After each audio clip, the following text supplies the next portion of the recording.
Hey guys, how you doing today? Welcome back to Tartaria Tour NYC Part 7. So today we're going to look at this Soldiers and Sailors Monument around 86th Street and Riverside Drive on the Upper West Side of Manhattan. Before we start, I want to thank everyone for supporting this channel. It's been immense growth on YouTube and Instagram and TikTok, so thank you for the support, everyone. If you're new, welcome. If you can like and subscribe, that would definitely help out. And if you appreciate this channel, there's a link to support in the description if you would like to do that. But anyway, let's get on with it. I want to keep this video kind of short. Just get more back into the essence of Tartaria Tour on the ground in New York. Filming the old world stuff, getting boots on the ground, going there and filming the stuff in person wherever I'm at, so we can look at it. I want to start just with a few old pictures, just so we have some reference. It's a good website. But here is the Soldiers and Sailors Monument.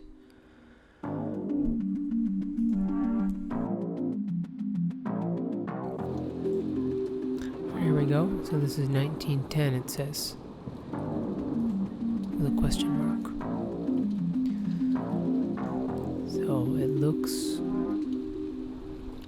fully built.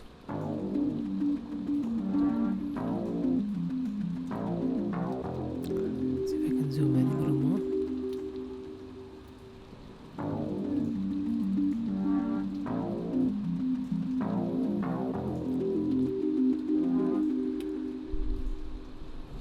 So the Soldiers and Sailors Memorial Monument is a monument located at 89th Street and Riverside Drive in Riverside Park in the Upper West Side of Manhattan, New York City. It commemorates Union Army soldiers and sailors who served in the American Civil War.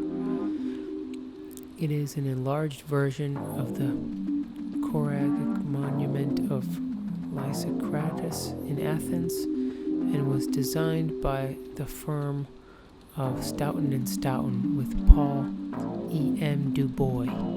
The monument was completed in 1902. Alright, so we know there's already sketchy stuff around the American Civil War. With the buildings, for instance, in this thumbnail. I just saw a post on Instagram from Electric Being. Showed how the fascists could maybe cut buildings in half. So just look at that. And, cannonballs that didn't fit the cannons in the Civil War. That's a classic anomaly to look at. And even at this site, which we'll see later, they have cannonballs sitting there, and they have cannons. And the cannonballs are, in fact, too big for the cannons. Alright, so let's see what it was based on. What is this? Choragic Monument of Lysistratus in Athens. Look at this. This is interesting.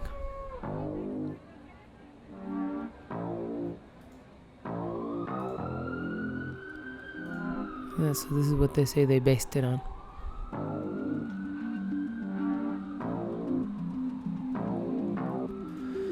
Very interesting.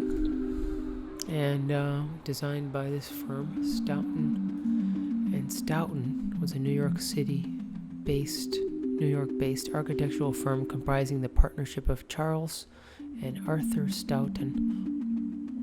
Were born in Mount Vernon, New York, graduated from Columbia, trained in the École des Beaux Arts. Yeah, we see this a lot in all the old world stuff, this same style.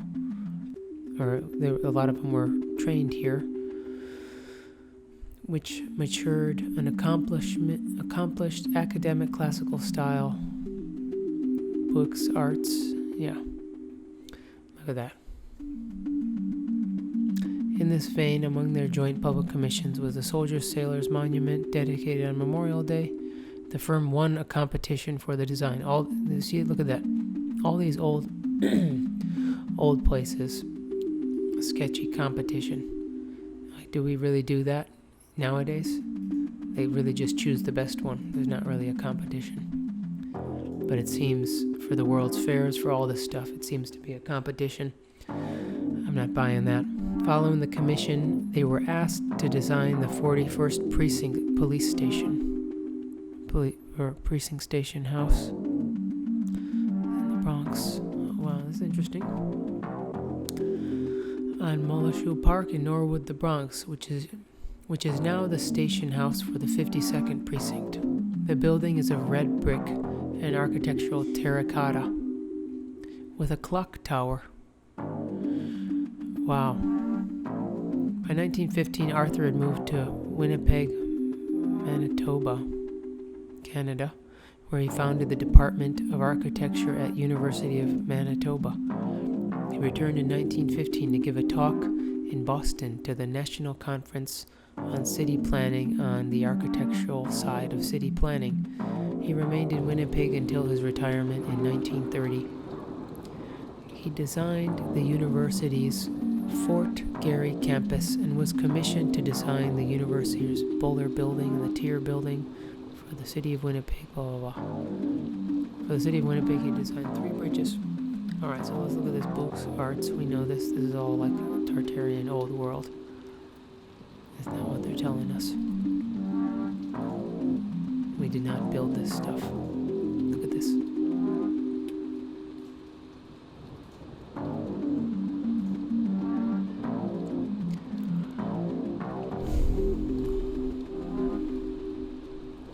Romania. See, we got the tech on top of there. The ether harvesting devices, copper tops, pillars, geometry. Each one.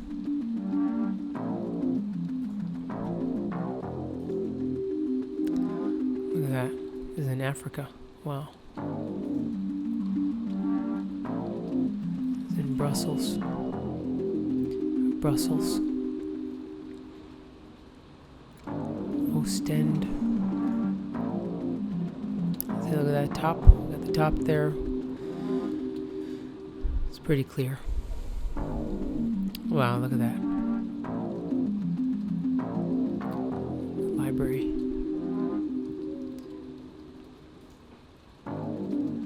Got the tops on there. Got the harvesters, got the huge doors. Wow, we could just go through this. Sorry we're getting sidetracked, but you know, you gotta let the spirit flow. Look at that. Look at how tall these are. These are not just flag poles.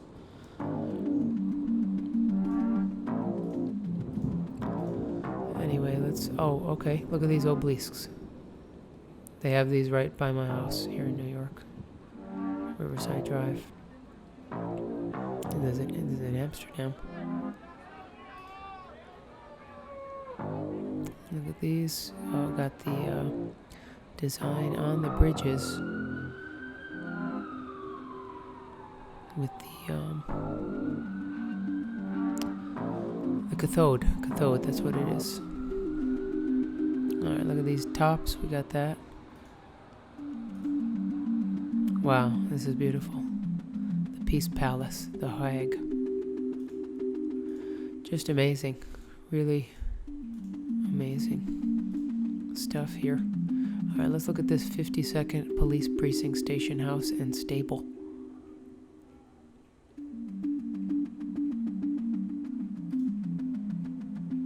Alright, that picture is pretty bad.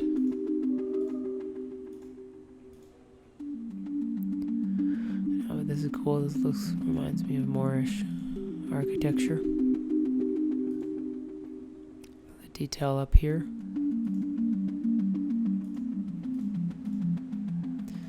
Alright, so we got back from these architects Stoughton and Stoughton Soldiers and Sailors Monument. The monument was first suggested in 1869, however, little was done to create the monument until 1893. At a time, the memory of the war was fading and there was a wave of nostalgia for the Civil War in the country.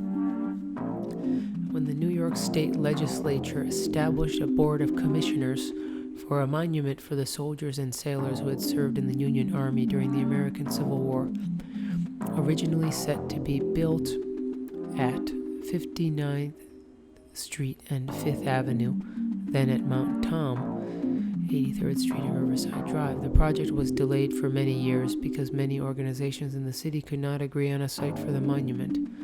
When the final site was selected, the winning design for the monument had to be redesigned for the new site. Ground was broken for the monument on September 21st, 1900. Mr. Guggenheimer turned the first spadeful of dirt. About 200 people were present at the groundbreaking ceremony. The first stone was laid on January 1901. On the cornerstone was a simple inscription saying that the monument was erected by the citizens of New York. It was finally dedicated on Memorial Day in 1902 with President Theodore Roosevelt officiating. Alright, so, well, we don't see any construction photos. That's the first sketch thing. Second sketch thing is, Civil War is pretty sketch as a whole. A lot of holes in that theory. Let's see if there's any, let's look at some of these pictures. Look at that.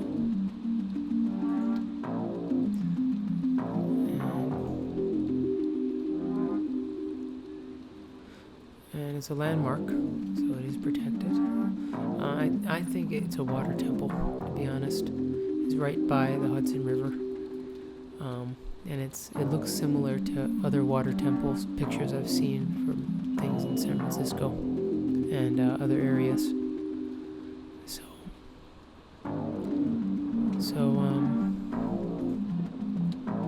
let's get into it and get on the ground.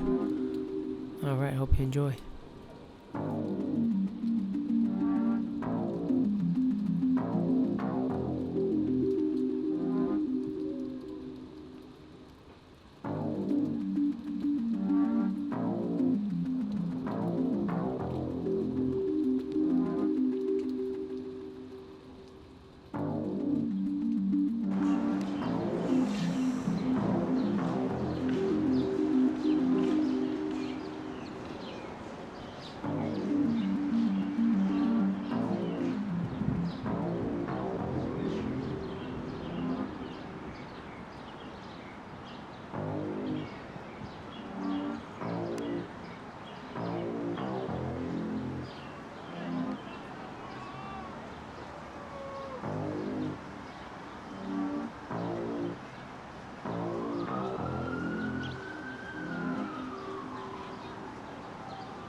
New Orleans Fair.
Got some cannonballs.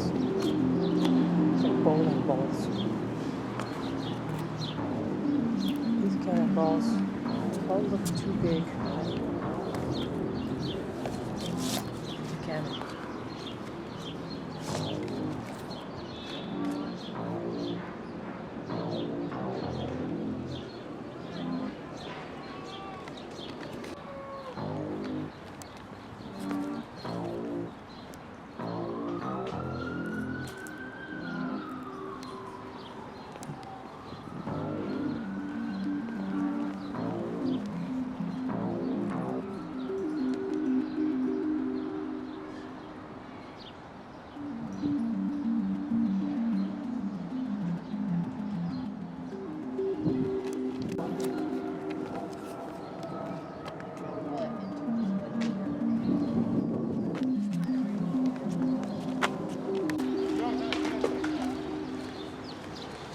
All right.